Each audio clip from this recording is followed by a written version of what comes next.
Repeated patterns and refrain. Repeated patterns are frequently used structure or method of poetry writing. Certain words and or sounds are repeated of effect or emphasis. Refrain is a repeated line or group of lines that may be found at the middle or usually at the end of each stanza. It may be repeated at regular intervals.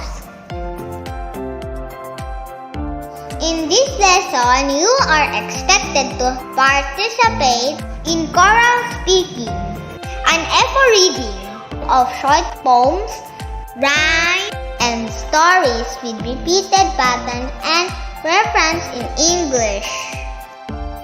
Read the examples below. Sample A, Sample B. I visited my grandmother. They love to see me often. They love to cook and sleep. They rest under an old tree. Sample B. I visit them always, as they love to see me often. I love my grandparents. They always cook and sleep. I bring their favorite food. I love my grandparents. Which of the examples shows repeated patterns? Which one presents refrain? Sample A is a poem that shows repeated patterns. Two patterns are shown in the given poem. I visited my and they. Meanwhile, sample B shows the use of refrain. The last line in each stanza shows the refrain of the poem. Learning Task 1. Read the poems carefully, then answer the questions that follow. Write the letters of your answers in your notebook. The moon. The moon shines in the dark. The moon is half.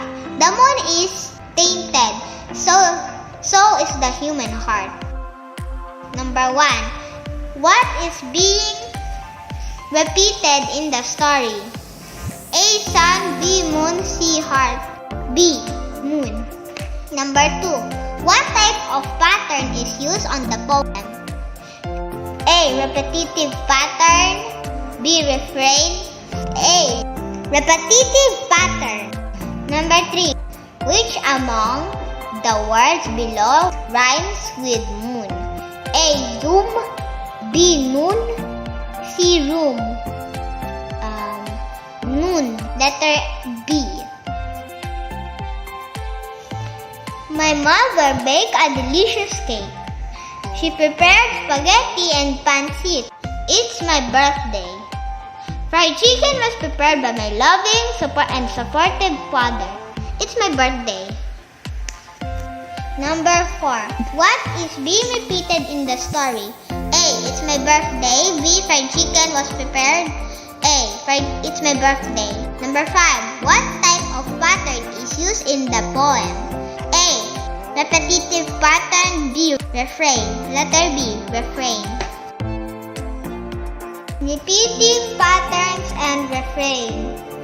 Repeating patterns refers to the repeated word to place emphasis on the given poem. Sounds may also be repeated to emphasize the pattern. Refrain is the repetition of lines. This is also to emphasize the idea shown in the poem. The lines may be repeated at the middle part of each stanza. However, refrain usually occurs at the end of each stanza. Learning Task 2. Read the poem carefully, then answer the questions that follow. Write the letters of your answers in your notebook.